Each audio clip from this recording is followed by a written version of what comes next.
Welcome one, welcome all. This is Lions Central Radio. I am Nick Castora. You know my co-host Brandon Alisoglu. We're also joined on the program today by friend of the program Mike Payton. He's going to be here for the full time with us, talking kind of a season outlook. We're going to profile Week 2 preseason matchup against the Redskins. Maybe get a couple straight thoughts from him on the Jets game from last week, which was already 2 shows ago now. Hopefully you all had a chance to check out our special Friday edition that we did. Brandon and I gave our full post-game rundown on that Jets game. So if you're hoping to hear Brandon and I's thoughts on that venture, please do tune into the previous podcast. It wasn't one you guys may have been expecting. But for now, we're looking forward. We're looking towards Week 2, season outlook, all kinds of things. That starts some injuries around the NFC North this week, guys. One for the Lions, Brandon. We talked about this. Darren Keaton, the offensive lineman from Central Michigan, out for the season. Lions actually waived him today. A couple other ones around the division. Kevin White is out at least 6 weeks for the Bears with shin surgery. They were keeping that one pretty tight to the vest, but he is out for a while. And Phil Lodeholt for the Vikings, he's out for the season with a torn Achilles. His replacement is TJ Clemmings, who was someone we profiled in our prospects for the Pride series. Mike, I'll get you involved right off the start, and then we'll get it over to my co-host Brandon. But Mike, hey, wait your turn. Mike, what do you think of these 3 injuries? Just kind of the significance of the 3. What do you take away from any of these?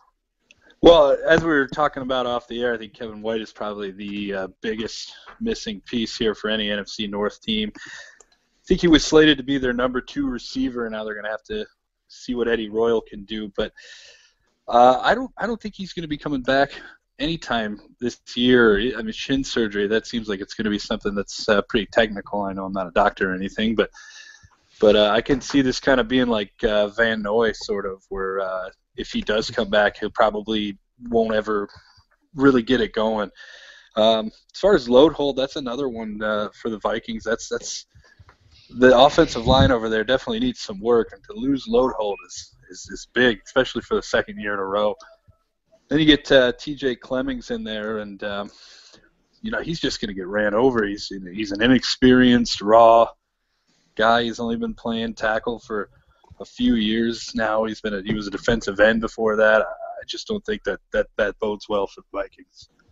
I'd say it bodes quite well for Detroit, considering they have some inexperienced they have the experienced Darryl Tapp over there, and the somewhat inexperienced, maybe just unproven Devin Taylor over there. So that'll help out in those matchups. One thing to note, also, Nick, you wouldn't even let me talk on our own show. It's our 100th show, buddy. We've been together for 100 of these, and you're trying to silence me now? Yeah, now's as good a time as any. 100 shows putting up with you. Now's the time to maybe get you to be quiet for just a couple of minutes. I don't know. Am I the 100 guest? No, we're not that cool. That's like the biggest thing ever. I'm putting that on my resume. But as far as those injuries, I agree, at least as far as Kevin White was going to be the kind of guy who would at least give them that threat opposite Alshon Jeffrey.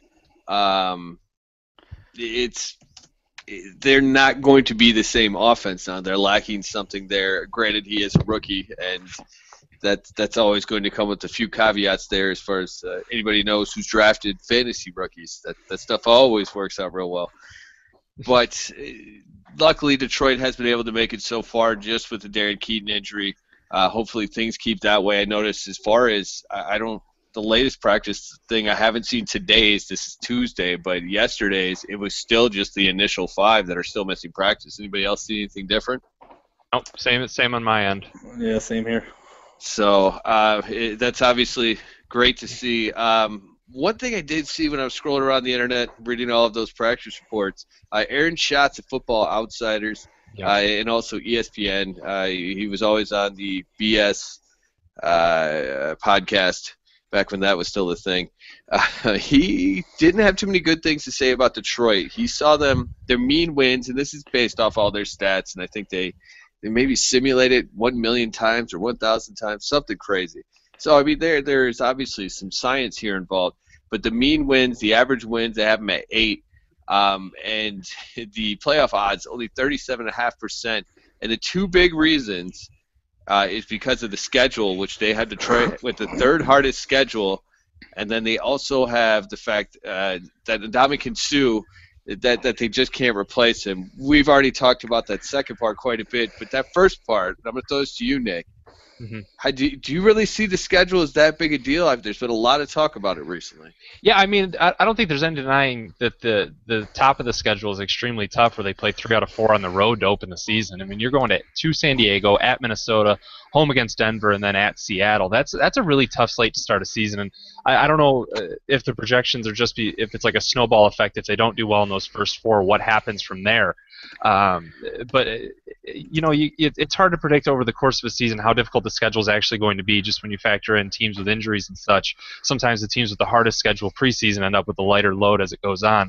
That happened, I think it was 2 years ago with the Lions, where we were just dreading the schedule, and then by halfway through it looked like actually a really good slate down the stretch, which they didn't capitalize on. But you get the point.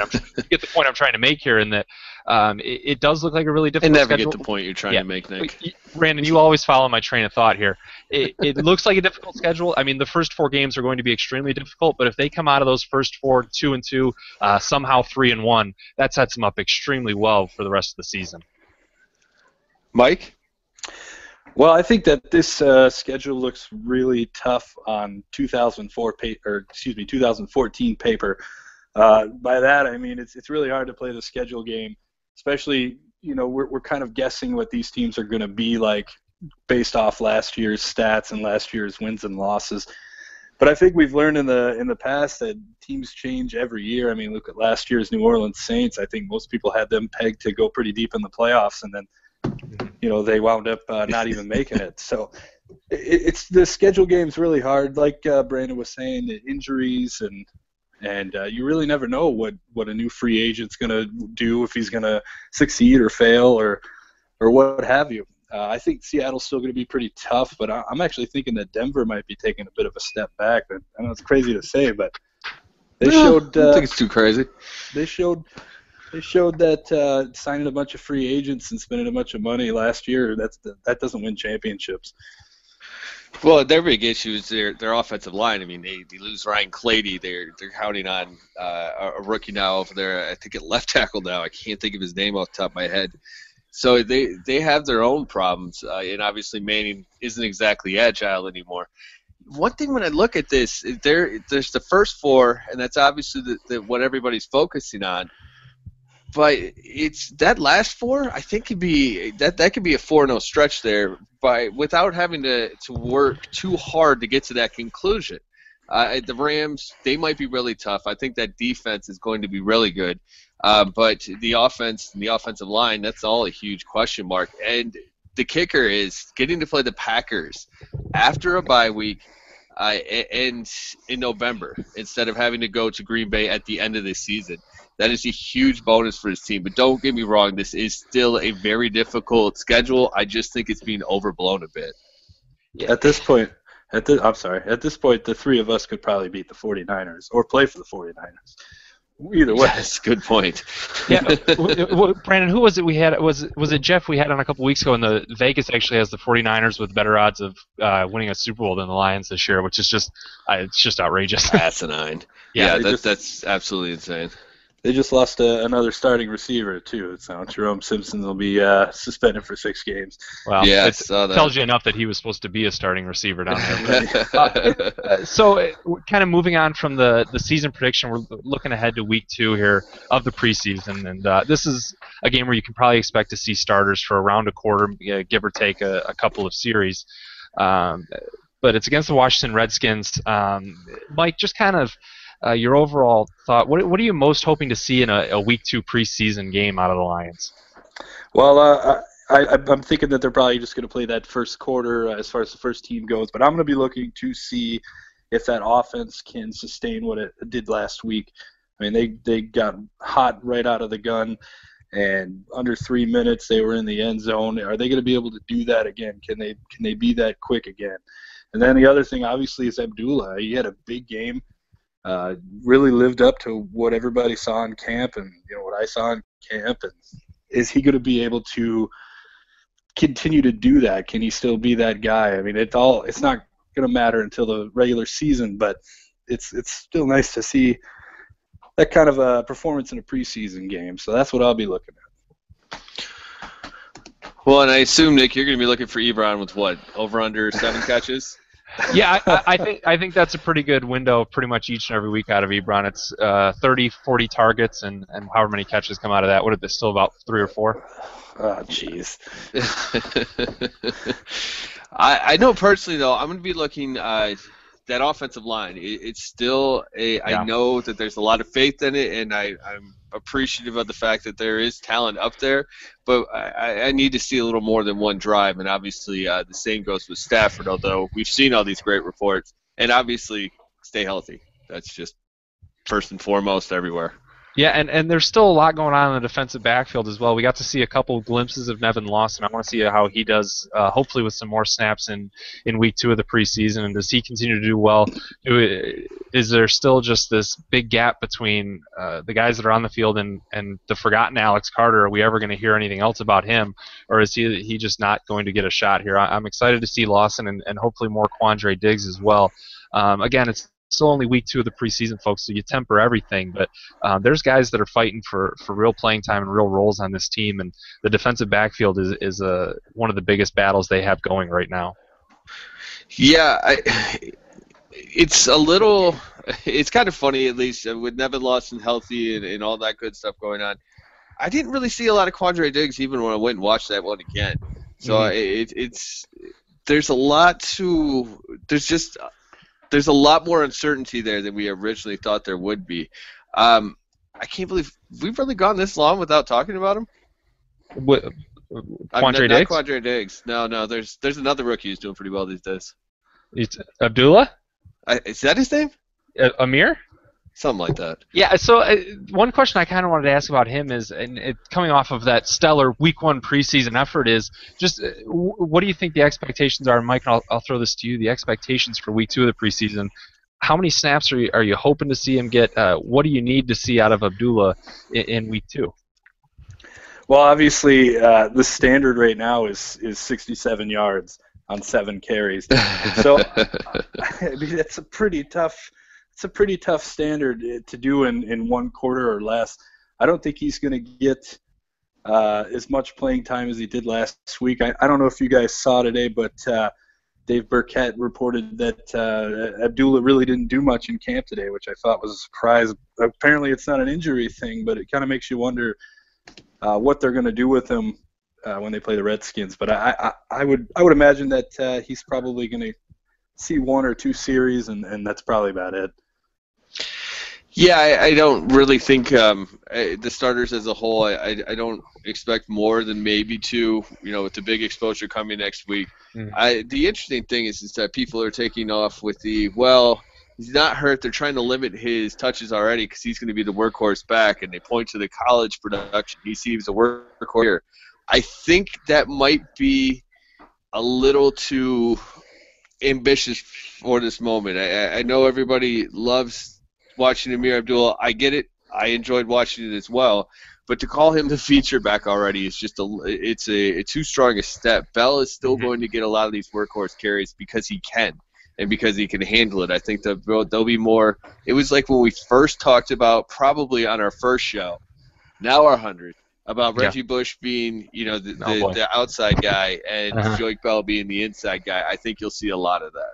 Yeah, and not to completely change subject, but another thing we talked about back then was going into that preseason 2 years ago was Larry Warford wasn't getting starting reps. He was with the 2s, and that's what we're seeing with Laken Tomlinson now. Not listed as a starter. I think he will become regular season, but it's just so I think so he gets more workload in the preseason. This is something I've had a couple of people talking about on Twitter is why isn't Tomlinson the starter? He's getting more work now, and it's something we saw out of Warford 2 years ago, or going in his rookie year as well. That's just what they do with these guys. So it's not a knock on Tomlinson by any means along the offensive line. It's just a way to get him a heavier workload in these first couple of weeks. Yeah, and everybody's got to watch Zach Zenner as well. So, there's not that many snaps for Amir Abdullah this week. I just can't see it happening, Nick. Yeah, probably not. Mike, so if there's, I touched on the defensive backfield. Brandon obviously got into the offensive line a little bit, but if there's a most important position to watch in this game against Washington, what do you think it is? I think it goes back to quarterback. Obviously, Matthew Stafford's got to show that he's not that 2012 or 2013 version of himself. That's just kind of throwing it out there. I think he's been a lot more controlled lately. I think he looked really good on last Thursday, even though he only threw 2 balls. But I think I'm gonna be looking to see if he can sustain what he's done thus far, and if he can continue to be that controlled version of himself. I think they're gonna probably do a lot more deep balls during the regular season, but I'm gonna be looking at him hitting a lot of Ebron on Thursday. Probably of course. A lot more than Nick wants. So. Well, we know that Nick is looking forward to that Ebron production as well. But there's 3 guys that really I thought about when I was thinking about this show. Larry Webster, he was supposed to be the guy that was going to really help revitalize the pass rush, be this year's George Johnson, and there's been absolutely nothing from him since. And while it'd be great to see something, I think at this point it might be fair to just kind of assume you're not going to get much from him this year. He's not able to put it all together yet, and I understand he's going from college basketball to playing professional football in 2 years. That's not going to come easy. The other 2, center Taylor Boggs. Obviously, he had the good game last week. Everybody's been buzzing about him, as well as defensive tackle Jeremy Cujo. Can they force this team to make some tough roster decisions? Yeah, and another roster decision that I think we have to watch, and it's one that probably has some of the biggest question marks, is how does this receiving depth chart shake out? What happens with this cluster that they currently have? You have Ryan Broyles, T.J. Jones. People are suddenly, after week 1 of the preseason, talking about Greg Salas. I think he'll fade rather quickly in this, but there's names here. Jeremy Ross. How does this carousel finally stop? Who's going to make the roster for receivers? We're going to see a lot of what the coaching staff thinks in week 2 when you get a whole quarter of starters, and then some of these guys will get rotation after that. I'm interested to see how this one shakes out. Mike, was there someone, and we didn't get your thoughts on the Jets game too much, but what do you think's going on with the receivers group behind Tate and Calvin, obviously? Well, I think Greg Salas is going to be this year's Kickalicious. He's going to be the guy that everyone's mad about when he gets cut. Mm-hmm. I'm going to be looking. What I saw Lance Moore do, he only brought in 2 passes, but he looked good. Like, he did everything that he is supposed to do. He's the 7-yard touchdown catch guy. He's not going to be an all-star or anything like that. But I'm thinking that Lance Moore makes the team. Ryan Broyles will probably finally be gone, unfortunately. And I think Corey Fuller, even though he didn't do much on Thursday, I don't think he did anything at all, actually. I still think he's going to be making the team as well. Well, I think part of the thing with Corey Fuller, obviously everybody's gaga over the Greg Salas thing, but Corey Fuller, he didn't play many snaps because the coaching staff obviously seems already comfortable with him. That would be the big takeaway I'd take from it. If he was really in this race or really needed to be concerned about what was going on in this race, he would have played a little more. But I think that's a big takeaway there. So, Mike, we have season outlook questions. We're just going to kind of rapid fire them for you. You can answer as much or as little as you want, but we got 3 of them here for you. All right. Biggest concern for the 2015 season? I'm still very concerned with special teams. I don't think that they did anything to fix it. It almost went overlooked. You got Jeremy Ross out there being the return man, and he even last Thursday did just nothing to inspire anything. And I know that special teams is usually kind of an underlooked thing, or overlooked rather, but it really is. I mean, such an important facet of the game. It's deciding field position. It decides whether you're going to be starting from the 20 or from the 30 or from the 40. They need to be able to get a guy out there that can at least get to the 25-30 every time. I know Jeremy Ross is probably going to be the kick returner on this team, but I think they should give T.J. Jones a chance. He looked pretty good, albeit against second and third stringers. And plus, just stopping the return. I mean, I know you guys watched the game and you saw the Jets' first return. They got right into positive field position and were able to score their only points of the game. So I think special teams is still a big concern for me. Yeah, there's no doubt special teams is something that's going to have to there's a lot of work left to be done there with 3 weeks of the preseason to go, and it's probably something that won't even be it might not be settled down once week 1 actually comes with the regular season. But Mike, if you had a surprise prediction, something that people aren't going to see coming but is going to happen over the course of the regular season, what do you got? I think Devin Taylor is going to be a big standout guy this year. I really, honestly, I don't have any stats or anything to support it. It's one of those gut feelings that Lions fans get every year.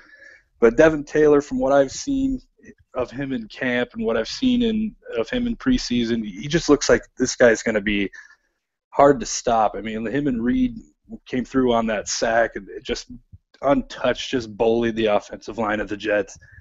I think Devin Taylor is going to be a breakout. Yeah, he's a guy, actually, I talked about. I was really excited when they drafted him. I'm from South Carolina, so I followed him a lot in college, and just his size, if he can really figure out it's coordination more than anything, and just learning when to rush and what gap to go through. If he puts it all together, he has all the physical tools. So Devin Taylor's someone I'm a big fan of as well.